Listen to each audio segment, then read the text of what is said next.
22 mikrorayon 4 etajlı kerpiçli domumuzun 3 etajında ortada 2 kanal uy satılığa koyuldu. Бұл төрткүл гүзары бойы болады. Міне үлкен жолға дым жақын. Hamda үйіміздің арқа тарепінде балалар бақшасы жайласқан екен. Ал бұл тарепте мектеп те бар екен. Демек үлкен жолды кесіп өтпейді балаларыңыз, қорықпасаңыз болады. Мектепке барып қайтуына бұл үйіміздің кірер жері, коридоры болады. Міне кіргенімізде оң тарепімізде үйіміздің бірінші бөлмесі, яғни мейманханасы жайласқан. Үйіміз бұл мейманхана бөлмесі ағаш полменен полланған екен.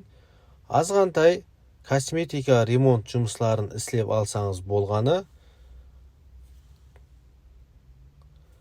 Енді кейінгі асханамызбен таныстырып өтеміз. Бұл міне кіргенімізде туырымызда асханамыз жайласқан.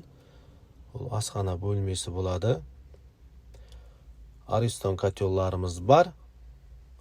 Бұл тарепте балконымыз жайласқан екен. Сондай ұзын балконы бар екен. Бұл жерде жауып қойыпты. Ал бұл тарепін ашып қойған екен. Бұл тарептен hem үйімізді көрсетіп өтеміз. Міне туырымызда балалар бақшасы.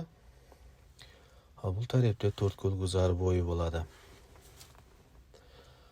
Бақасы 265 миллион азғантай келісімлі деп атырыпты. Егер осы үй туралы толық мағлұмат керек болса, 91 кодымен 377-0044 телефонына байланыссаңыз болады.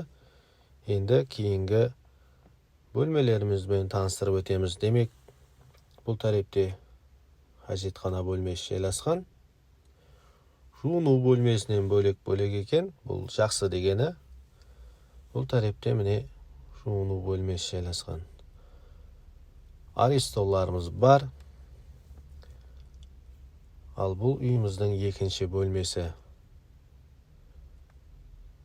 Айналарымыз аквадан істетілген, тек балкон тарепі ағаш екен. Зор локацияға ие болған үйімізді видео обзор қылып бердік. Диққатларыңыз үшін рахмет, сау саламат болың. Кейінгі үйлерде көріскенше.